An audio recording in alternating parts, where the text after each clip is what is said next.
მოგესალმებით, მეგობრებო, დღევანდელ ვიდეოში მე მინდა რამდენიმე სიტყვით მოგითხროთ ჩემ შესახებ.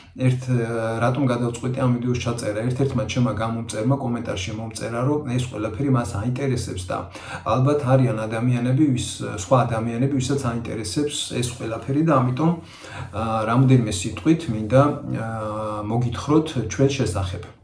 მე მიცნობ ზურაბ ხანთაძე ვარ, დავიბადე 1975 წელს თბილისში. რუსთავში სწავლობდი მეორე საჯარო სკოლაში, მერვე კლასამდე, მერე გადავედი გარდაბნის მეხუთე საჯარო სკოლა დავამთავრე 11 კლასი. რო გითხრათ, რომ ფრიადოსანი ვიყავ ყველა საგანში, ნამდვილად ასე არ იყო. სამ საგანში გამომყვა ხუთიანი, ეს იყო რუსული ენა, ინგლისური და ხაზვა. ხაზვა ძალიან მიყვარდა. სკოლის დამთავრების შემდეგ ჩავაბარე აზია-აფრიკის ინსტიტუტში. სწავლობდი არაბულ ენას და ინგლისურ ენას და როგორც ერთ-ერთი ყველაზე პერსპექტიული სტუდენტი გამაგზავნეს ეგვიპტეში.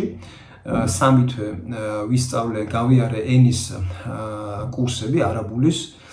ჩემი მშობლების დახმარებით, რა თქმა უნდა, ეს იყო 90-იანი წლები, მაშინ როდესაც ძალიან გაჭიროება იყო ზოგადად ხალხისთვის, დენი გვენატრებოდა, გაზი, შუქი და ასე შემდეგ.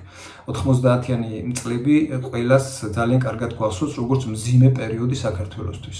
ინსტიტუტის დასრულების შემდეგ დავიწყე მუშაობა გარდაბნის თბოელექტროსადგურში, მე-9 ბლოკზე, სადაც გერმანელები აწარმოებდნენ სარემონტო სამუშაოებს და იქ იყო შექმნილი ერთ-ერთი ტექნიკური ჯგუფი, სადაც ვიყავი მხაზველი და ვხაზავდი AutoCAD-ის გამოყენებით.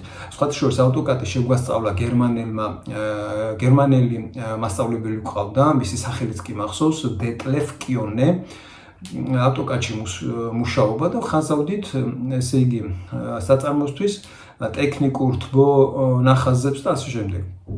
შემდგომ უკვე რამდენიმე წელი ვიმუშავე და მე-9 ბლოკზე შეიცვალა მენეჯმენტი, შემცირებები დაიწყო და ერთი სიტყვით მოვყევი შემცირებაში და წამოვედი თბოელექტროსადგურიდან და გავაგრძელე ჩემი მოღვაწეობა სააქციო საზოგადოება გორგასალში, რუსთავში. მანდაც რამდენიმე წელი ვიმუშავე, ხელფასები არ იყო საკმარისი იმ პერიოდში არც ერთ სამსახურში და აქედან გამომდინარე სააქციო საზოგადოება გორგასლიდან წამოვედი და გაჩნდა საშუალება ოჯახთან ერთად გადასულიყავი მე კაზრეთში. კაზრეთში მოგეხსენებათ ალბათ, ვინც იცით, არის სამთამადო კომპანია, რომელიც მოიპოვებს სპილენძის, საბადოს და ოქროს. და მაშინ ერქვა სააქციო საზოგადოება მადნეული. მადნეულში დავიწყეთ მუშაობა. მადნეულში ვიმუშავე 2002 წელი იყო, როდესაც დავიწყე და 2017 წლის ბოლომდე ვიმუშავე 16 წელი დაახლოებით და შემდგომ სხვადასხვა თანამდებობებზე ვიმუშავე. ბოლო წლებში უკვე საკმაოდ კარგ თანამდებობაზე ვიყავი, კარგი ანაზღაურებით. და 2017 წლის 27 დეკემბერი იყო, ძალიან კარგად მახსოვს და სამსახურში რომ მივედი, დამახვედრეს ძალიან დიდი საჩუქარი, მაგიდაზე დამხვდა სამსახურიდან განთავისუფლების ბრძანება. რაღაცა უაზრო მიზეზის გამო სამსახურიდან გამათავისუფლეს და რა თქმა უნდა სასამართლოს მივმართე და სასამართლო პროცესი გაგრძელდა ზუსტად 5 წელი. 5 წლის განმავლობაში, სანამ დასრულებოდა პროცესი, მუშაობდი რამდენიმე თვე ვიმუშავე ტურისტულ კომპანიაში თბილისში, უშპა ტრეველში. რუსული და ინგლისური ენა კარგად ვიცი და აქედან გამომდინარე ძალიან მარტივად ვნახე სამსახური. შემდეგ უკვე გადმოვედი სამუშაოდ რუსთავში, ჯეოსტილი, ვინც იცით, ეს არის ინდური კომპანია, რომელიც აწარმოებს არმატურას. ერთი წელი ვიმუშავე ჯეოსტილში ინდუელებთან. სამუშაო პირობები არ იყო გადასარევი და ხელფასიც ცუდი იყო, მაგრამ სამუშაო საკმაოდ საინტერესო იყო, მაგრამ იმის გამო, რომ ოჯახი მყავდა და ხელფასი ასე ვთქვათ ძალიან დაბალი იყო, გადავწყვიტე წავსულიყავი პოლონეთში სამუშაოდ. 2 წელი პოლონეთში ვიმუშავე ჯეშოვთან. პატარა ქალაქი იყო, დასახლება იყო, რომელსაც ერქვა სანოკი და სანოკთან იყო იაპონური ავტომობილების სათადარიგო ნაწილების მწარმოებელი ქარხანა. ამ ქარხანაში ვიმუშავე დაახლოებით 2 წელი. შემდგომ ჩამოვედი პოლონეთიდან და გავაგრძელე რუსთავში, ნახე ვაკანსია იყო, იტალიური კომპანია, ლაკ საღებავების წარმოებული კომპანია, იტალიური, მილეზიში ვიმუშავე 2 წელი, ურთიერთობა მქონდა და კავშირი მქონდა შხამქიმიკატებთან, ისეთი როგორიც არის აცეტონი, ტოლუოლი, ქსილენი, ბუტილაცეტატი და ასე შემდეგ, საკმაოდ მომწავლავი ნივთიერებებია, რომელსაც შესაბამისი სამუშაო პირობები ჭირდება, ვენტილაცია, პირბადეები, ყოველ შემთხვევაში და ცდილობდა ჩვენი მე პატრონი უფროსი იტალიელი იყო, რომ ეს ყველაფერი დაეკმაყოფილებინა, მაგრამ მაინც და მაინც ისე ვერ იყო, რომ მე კომფორტულად მეგზნო თავი. მოვითხოვე ხელფასის მომატება და სამუშაო პირობების გაუმჯობესება, მაგრამ რა თქმა უნდა, ამას მიხვდებით ალბათ, რაც მოყვა, სწორია, ამას მოყვა, თუ არ გინდა ბიძია, წადიო და სამსახურიდან მე რა თქმა უნდა, ჩემი ნებასურვილით არ წამოვედი, თვითონ გამათავისუფლა და შესაბამის კომპენსაციაც მივიღე. ეხლა რაც შეეხება 5 წლიან სასამართლო პროცესს. ბოლო-ბოლო დასრულდა 5 წლიანი სასამართლო პროცესი და ამ პროცესის დასრულებაში დამეხმარა ერთი ძალიან ნიჭიერი ახალგაზრდა ქალბატონი, თავისი საქმის პროფესიონალი, მის რეკლამას გავაკეთებ, თამარი სურმავა. ადვოკატია არაჩვეულებრივი, ღმერთმა არავინ დაგაჭიროთ ადვოკატი, მაგრამ თუ დაგჭირდებათ, იცოდეთ, რომ თამარ სურმავა შრომის, ესე იგი, დავებს რაც შეეხება, უმაგრესია. დასრულდა ჩემი გამარჯვებით, შესაბამისი კომპენსაცია მივიღე, გადამიხადა RMG-მ და ვისაც გაინტერესებდა, ჩემი Cherokee რითი ვიყიდე, სწორედ ამ კომპენსაციით შევიძინე ჩემი 2000 წლიანი Jeep Cherokee XJ. რაღაცეები გავაკეთეთ, დავუმატეთ, განვაახლეთ, ბესოს დახმარებით, შემიძმის დახმარებით. ბესო არის, ასე ვთქვათ, ჰობი აქვს, მანქანების ხელოსანია, სათადარიგო ნაწილებს და ყველაფერი ხერხება ერთი სიტყვით. გამიმართლა, რომ ხელოსნებში არ მაქვს ფული დასახარჯი, თუ რამე ჭირდება ჩემ მანქანას, ჩემი ძმა გვერდში მიდგას და ყველაფერს აკეთებს, მას ძალიან დიდი მადლობა ამისთვის. დაახლოებით $8,000 დამიჯდა ჩემი მანქანა Cherokee. კიდე რა უნდა მეთქვა, სპონსორებს რაც შეეხება, მყავს, დიახ, 4 სპონსორი ყავს ჩემ არხს. ეს არის ნანული, დედაჩემი, ბაბუ, მამაჩემი, ბესო, ჩემი ძმა და მე, თქვენი მონამორჩილი ზურაბ ხანთაძე. სხვა ჩვენ სპონსორები არ აყვავს, ჩვენ მუშაობთ ყველა, სამსახურები გვაქვს, ანაზღაურებას ვიღებთ და ვაკეთებთ იმ საქმეს, რომელიც ჩვენ გვიყვარს და მოგწონს.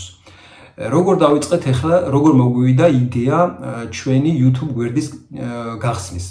პირადად მე ბაბუ მამაჩემი ძალიან მოკეიფე კაცი იყო და ეხლაც არის, ძალიან უყვარს ბუნებაში გასვლა, კეიფი, მწვადის ჭამა და ზოგადად ყველა ქართველს უყვარს ასეთი ამბები და თითქმის ყოველ შაბათ-კვირას გავდიოდით ხოლმე, ხან სად მივდიოდით საკეიფოთ, ხან სად სიონში მივდიოდით, საბადურის ტყეში ძალიან ხშირად ვართ ნამყოფები და ეს ერთი და იგივე ადგილებში რომ მივდიოდით, მე მოვიფიქრეთ, რომ მოდი სხვა საკეიფო ადგილებიც გვეპოვა, ლამაზი საკეიფო ადგილები და სხვათა შორის ჩემი YouTube გვერდის პირველ ეტაპზე რაღაცნაირად მეგონა რომ ეს მაგ განხრით წავსული იყავი საკეიფო ადგილები, მაგრამ ამ საკეიფო ადგილებმა და მაგ საკეიფო ადგილებზე ვიდეოების გადაღება მაინც და მაინც დიდი მოწონება და გამომწერები ჩემ YouTube გვერდს არ მოუტანა.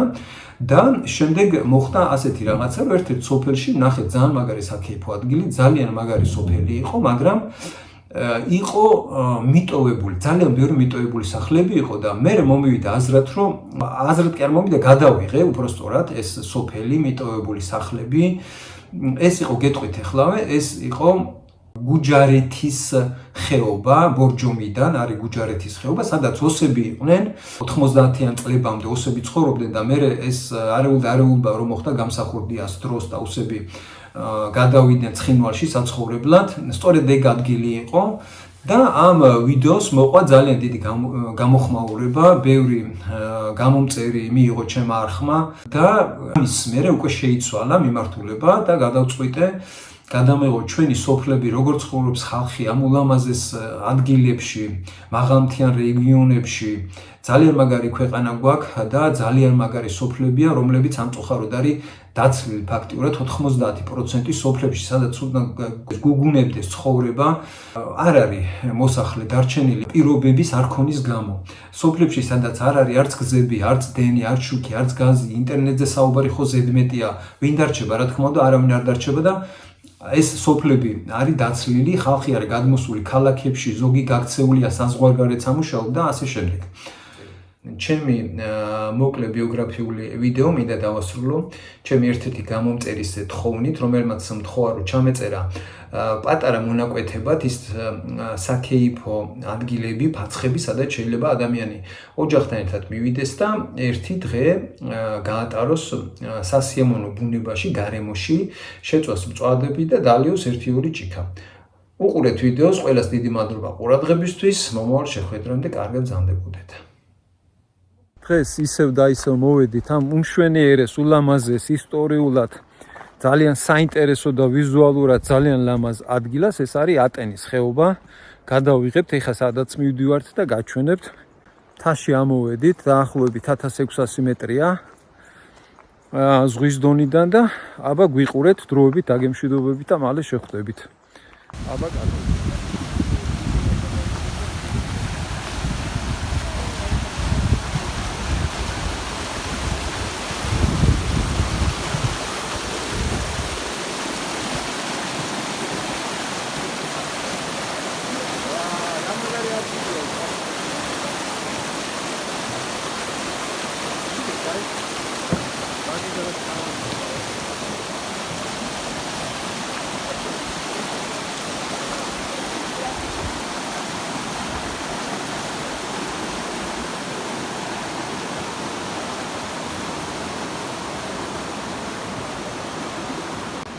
აქეთ გაუკეთებია ადგილობრივ მოსახლეს, ესეთი დაამზადა საქეიფო ადგილია, მშვენიერი ბუნება არის, მდინარის პირას. აი ამ კაცმა გააკეთა ეს ადგილი უვლის. პატივცემულო, ეს აქ შემოსულ ეხლა უფასო არის თუ ფასიანი არის? არა, ჩვენია რა ფასი ვის ფასი там. ჯიგარი ხარ. უპრინციპო ყურა არის ბილეთებს უახდეინე მე ხომ და. ხო. იქით ხარ ეს მაგალითად მამკოდაში, ნორიოში რომ მიდიხარ, არის ასეთი ლამაზი ადგილები, მაგრამ შეღუბილი აქვს, შლაგბაუმები აქვს დაყენებული და ფულს ითხოვენ რა შესვლაზე რა და. აქაც შენ ისე კარგად აგაკ ეს მოვლილი რომ მეთქი აქაც ფასიანი ხო არ არის მე? როგორ არის ის? იქა მაგიდა როა და რომ მოა დადადებითია ნაცვლება. სიგასუსია, იქა ყაუ დაულევენ ხომ და დაალაგო და ფასიანია უნდა. მეუბნები არა. კაი კაცო. რატო იცი? ვერეთ ფასია. თვითონ რასაც გაიგებ. ხო, თუ თვითონ რამეს ხო, ეგრე გასაგებია. მადლობა უფალს. კაი ხარ. კარგად იყული ნახე. რომ მიშილენ ხომ ესე ვეთქო. იმდენი რომ ხნა გამარჯვეთ და იმდენი რომ არ გამდიდრდე. ჯიგარი ხარ. ახალი მანქანა თქვენა ძველი ტუფლები მე. მაგრამ უყომა. გუშინა. რაზომა გაქფეხი, გაიგე, რაზომა გაქფეხი და. რამე უხარი? ეს ტიკით არ დამოგუცინეს სუფრაზე, არ დამიგახეს, ეს ტიკით არ დამოგუცინეს. აბა ეს ტუფლებს მოგიტანა. სხვადასხვანაირი ხალხი არსებობს, ზოგი ასეთია, ზოგი ისეთია. ვერ გაიგე. ვა, აქ ნახე რა კარგად არის. ეს ვისი გაკეთებული არის? ეს რა არის, იქ არის თორე. იქ სადა? იქაც განახოთ, საიდანაც გამოვედი.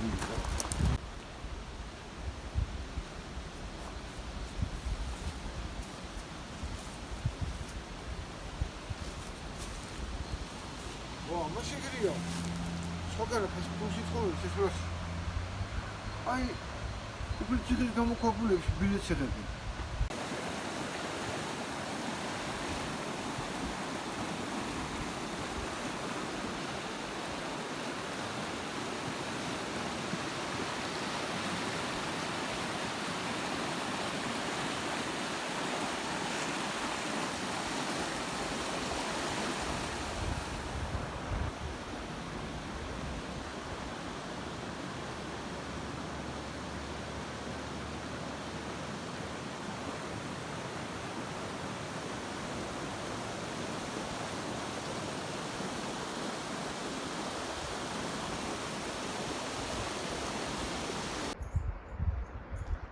გავჩერდით ერთ ადგილზე.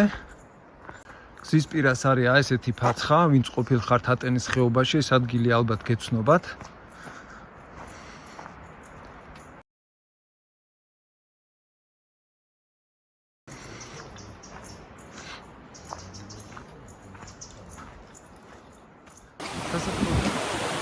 უკარებო ეკლესიიდან რამოდენიმე კილომეტრში არის საპიკნიკი ადგილი.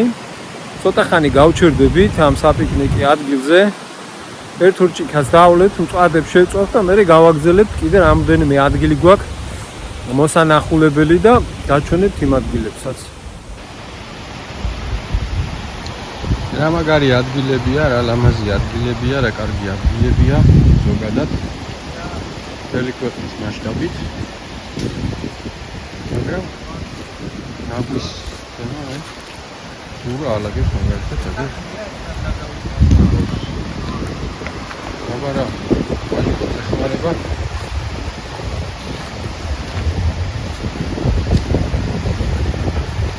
რა უნდა უთხრა ახლა იმ ხალხს?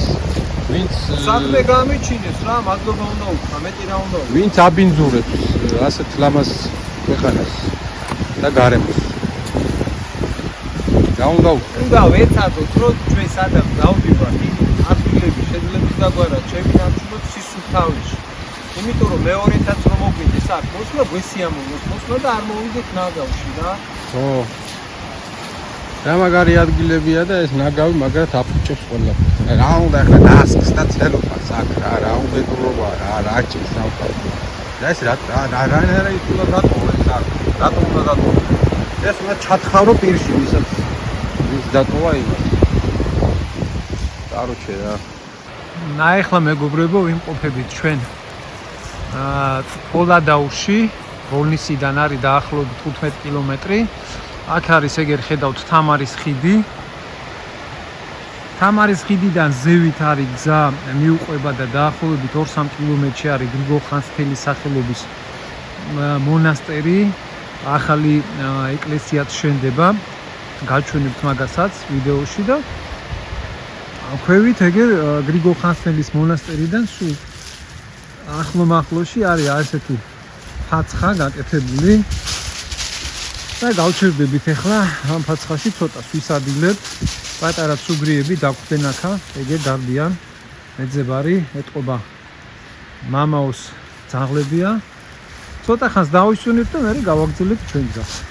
აქ არწივის ხევი ვნახეთ, ულამაზესი ხედები იშლება არწივის ხევიდან.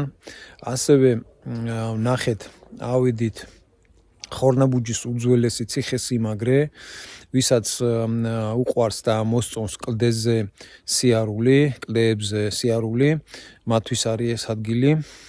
ასევე წამოვიდით ხორნაბუჯის ციხესიმაგრიდან არ არის შორს, 3-4 კილომეტრია და ავიდით ელიას მთაზე, უძველესი ეკლესია არის ელიას მთაზე და შემდეგ გავჩერდით ესეთ ნაძვნარში, ერთ-ორ ჭიქას დავლებთ, მწვადებს შევწვავთ და გავაგრძელებთ მე ექსკურსიას. ყველას დიდი მადლობა ყურადღებისთვის. სხვათა შორის ეს ნაძვნარი არის ელიას მთიდან სულ რამოდენიმე მეტრში. ამ ლამაზ ადგილას აშენებულია ესეთი გადახურული ადგილები, ფაცხები ასე ვთქვათ, თავის მაგიდების კამებით და ჩამოვედი ცოტა ხანი გავჩერდებით ახლა აქ და გავაგრძელებთ მე ჩვენს მოგზაურობას. დილამშვიდობის მეგობრებო, მოგესალმებით ყველას. ეხლა ჩვენ ვიმყოფებით გომარეთის, სოფელ გომარეთში, გომარეთიდან არის გადმოსახვევი ზევით, აი ქვევით ხედავთ სოფელს, ეს არის სოფელი გომარეთი და მივდივართ წვერის წმინდა გიორგის ეკლესიაში. აი აქ ვნახეთ ჩვენ გზად ფაცხა არის აშენებული, გაკეთებული, გადახურული მაგიდა და სკამები. ავიდეთ, ავალთ ეხა ჩვენ წმინდა გიორგის ეკლესიას მოვინახულებთ და აი ასეთი ფაცხები არის, ლამაზი, მშვენიერი, კომფორტული, აშენებული აქ. გადახურული ერთი ფაცხა აქეთ არის, თავისი მაყლებით, მწვადის შესაწვავი, აყალიც არის, შეშაც არის და მეორე ფაცხა არის ცოტა იქით მოშორებით. აი. ერთმა გაუმარჯოს იმ ადამიანების მარჯვენას, ვინც აი ამ მშვენიერეს და ულამაზეს ადგილას ააშენეს აი ეს ორი ფაცხა. ნამდვილად საჭირო ფაცხა არის აქ. ავიდეთ ახლა ეკლესიაში დავათვალიეროთ.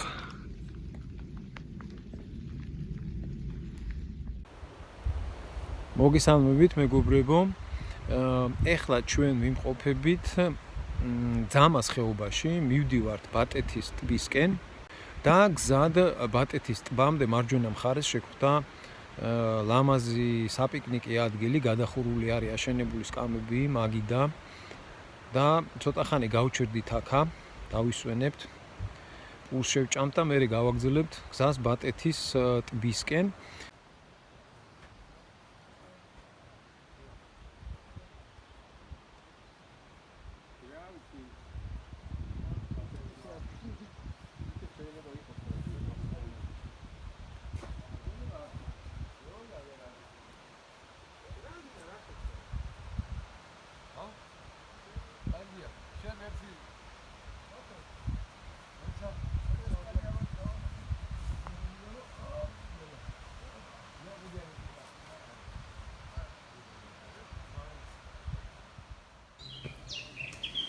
ეს არის ყინწვისის მონასტერისკენ ასასვლელი გზა ფეხით.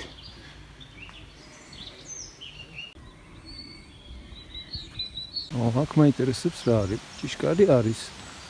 შიგნით ჩანს რაღაც კარგი ბუნება. რა არის არ ვიცი.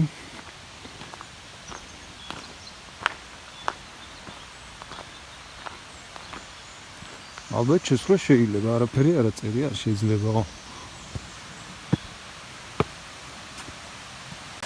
ზევით ადის გზა, ზევით ავიდეთ რა ხდება ვნახოთ.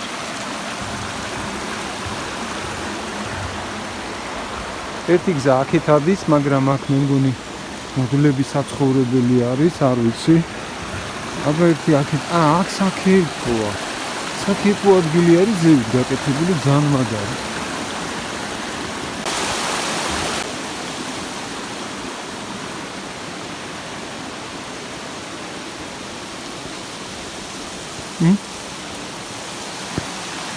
შვენიერ ბუნებაში.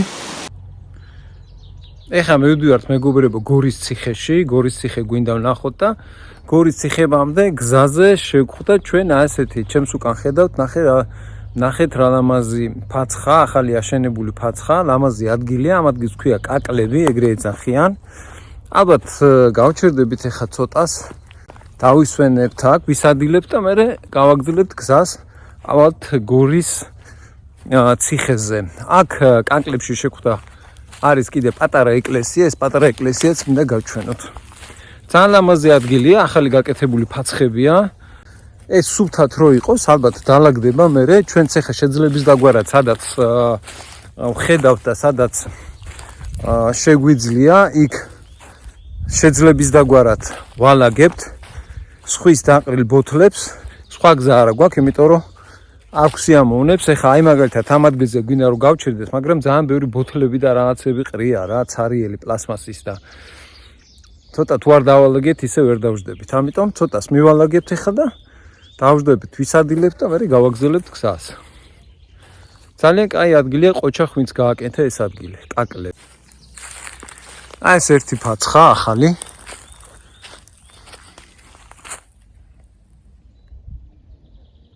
მიჭრილი-მოჭრილი ხეებია, მაგრამ ეს პრობლემა არ არის, მაგრამ აი ცარიელი ბოთლებსაც ხედავთ, ყრია. აი ეგრე ქვევით კიდია, ერთი ფაცხა. აი მე ეკლესიაში მინდა ავიდე, ვნახო. დასავლევი წყაროწყალიც არის. ზაფხულში ეს ადგილი იქნება იდეალური დასასვენებლად. გორიდანაც ძალიან ახლოს არის. ჩვენ ახლა მეორე მხრიდან ჩამოვედით. მაგრამ ამოსასვლელი არის გორიდანაც. შედარებით მარტივი გზა არის და ნებისმიერი მანქანა შეძლებს ამოვიდეს ამ ლამაზ ბუნებაში და დაისვენოს ერთი შაბათი კვირა რომ გაატარო აქ, ეგერ ეკლესიაც არის, შევიდეთ ეკლესიაში. აგერ ნიშანიც არის. თქვენს მერე ნაგავს ნუ დატოვებთო, ჩაყარეთო ტომარაშიო და წაიღეთ ნაგავს ჩააგდეთო, მაგრამ ეს ნიშანი რატომღაც არის გადაყირავებული და გადმოგდებული სადღაც მოშორებით. რომ თითქოს ხალხმა არ დაინახოს. არა და ძალიან საჭირო ნიშანია ეს. აგერ წყაროს წყალი. ნუ ეხლა წყაროს წყალთანაც სტანდარტულად ყრია რაღაც ცელოფნები და პლასმასის ბოთლები.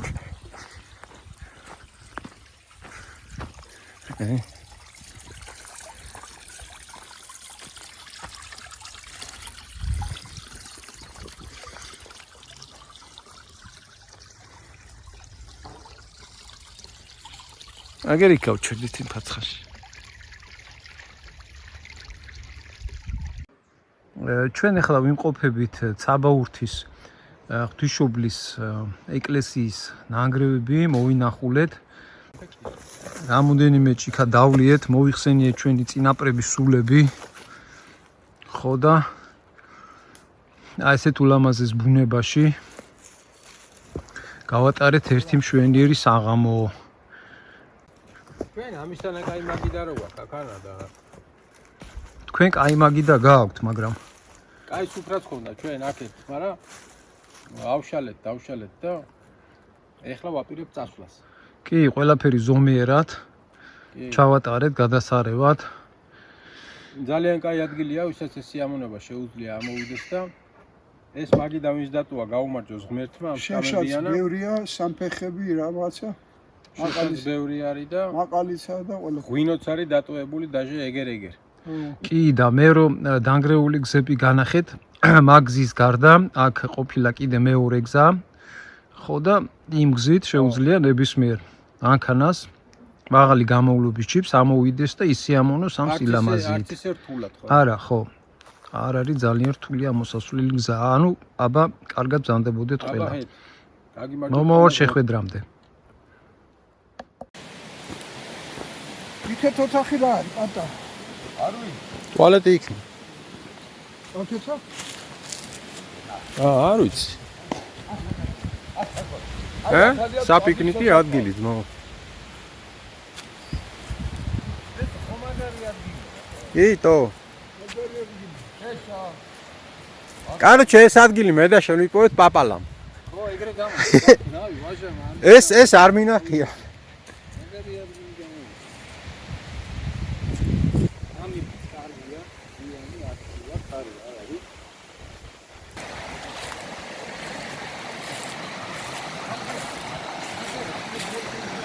Wow.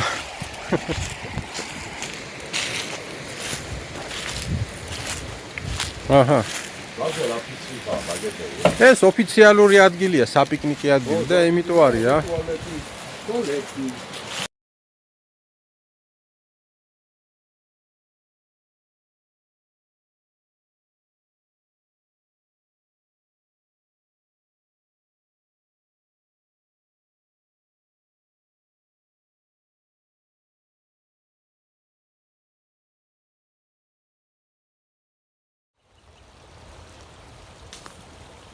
ეხლა ჩვენ ვიმყოფებით მარტყოფში.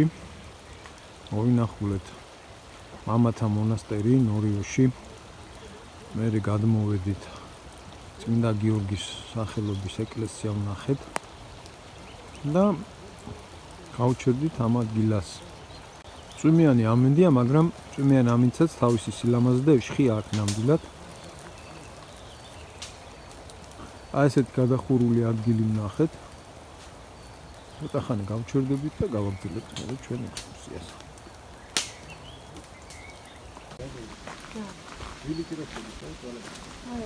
Ოცდასამი მაისი დაკავებულია 18 მაისი 23 მაისი დაკავებულია. აქ იმას აწყობენ, გაიგე? კეიფებს. ო, რაღაცა. ხომ არ ეს ჰამაკები რო დაუტოვებიათ ხო ფუჭდება ეს. საქანელებიც არის.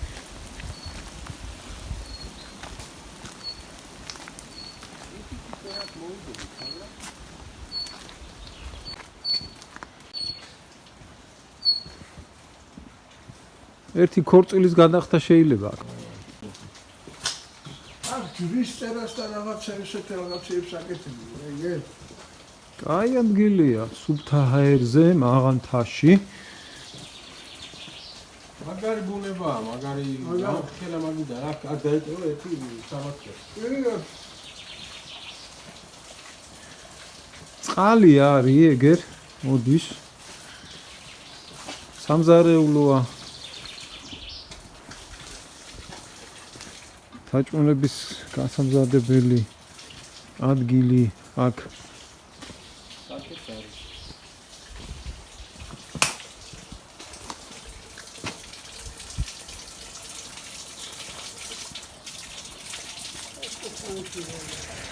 ჯერ საერთოდ მაგიდას ვერ პოულობდით და ეხლა ვიპოვეთ რამდენი მაგიდა 1.5 ალბათ და ეხლა ვერავირჩიეთ ახლა რომ მაგიდასთან უნდა დავждოთ. მაგრამ ყველა კაია პრინციპში ალბათ. აქ დავждებით სავარაუდოდ. დათო მიდის შეშაზე. ახლა და წადით გვერდი ჩეკითო. არა საქმე მოხდა შემოწყვეტ არა ერთი და ასე მოწყვეტ. აი შემოწყვეტ. ორი წადი შემოწყვეტ, ორი ხარები შემოწყვეტ. სუნდარი შემოწყვეტ. ერთი და ორი ბოთლი არა.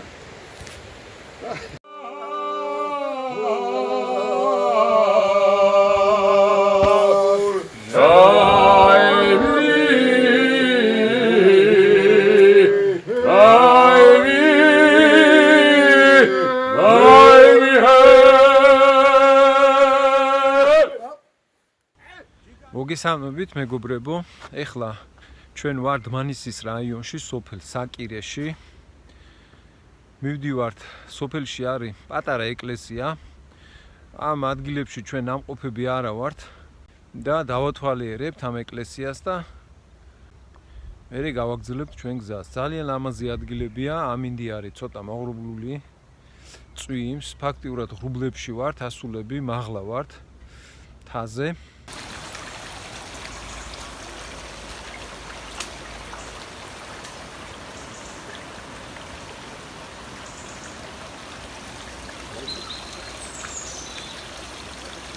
ხო, ვიღაცას კარგად უშრომია ეხლა ამ თაზე. ამოდი და ამოიტანა ეს სამშენებლო მასალები ააშენე. ხედავ შენ, გაუკეთებიათ ეგერ. წყალი აქ. წყარო წყალი.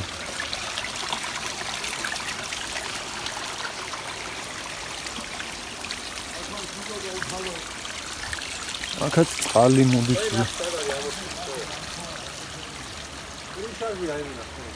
ეკლესიის სახურავზე რამხელახია და ეს დაანგრევს მე ამ ეკლესიას ფესვები ამხის. ბიჭო.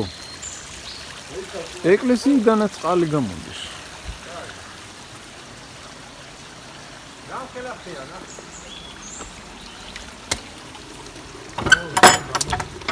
ო, ეს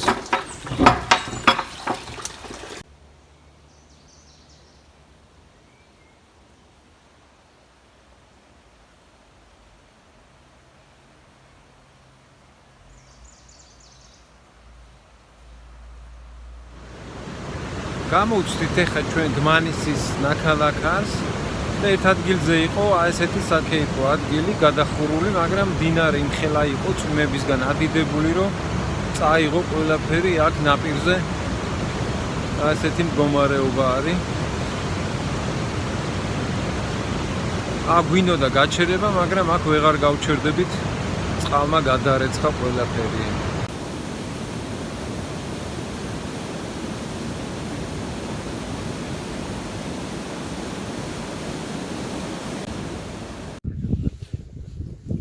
გახარება, რომელიც შობესა და შვილს შორის ხდება, თვითონ მეტნაკლებად გაუგებარია.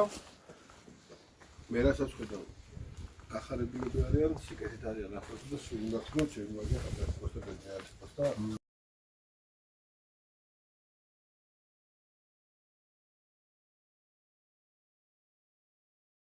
დუშეთის მუნიციპალიტეტიდან გამოვედით სიონის მიმართულებით თიანეთის გზაზე ვნახეთ ერთი ლამაზი კოშკი გზის პირას და კოშკთან ახლომახლოში არის პატარა ახალი გაკეთებული ფაცხა და ამ ფაცხასთან გავჩერდით, ახლა ცოტა ხანი გავჩერდებით, ახლა გვინდა რომ დავისვენოთ, ვისადილოთ და მინდა რომ გაჩვენოთ ეს ფაცხა. მე ხა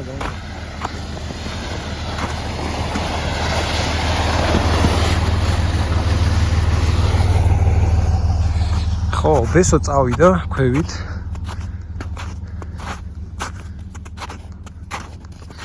ბაბუ მე მივალა იმ ფაცხას გადავიღებ და დაგეწევით.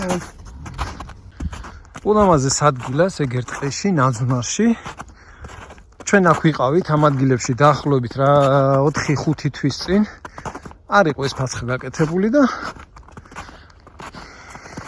ცენტრალურ გზასთან თიანეთის გზაზე სიონის მიმართულებით მარჯვენა მხარეს არის ასეთი ფაცხა გაკეთებული, ვისაც სურვილი ექნება, შეუძლია ამოვიდეს და ზაფხულში მშვენიერი სიგრილე იქნება, ეგერ ჰამაკი არის მოშორებით.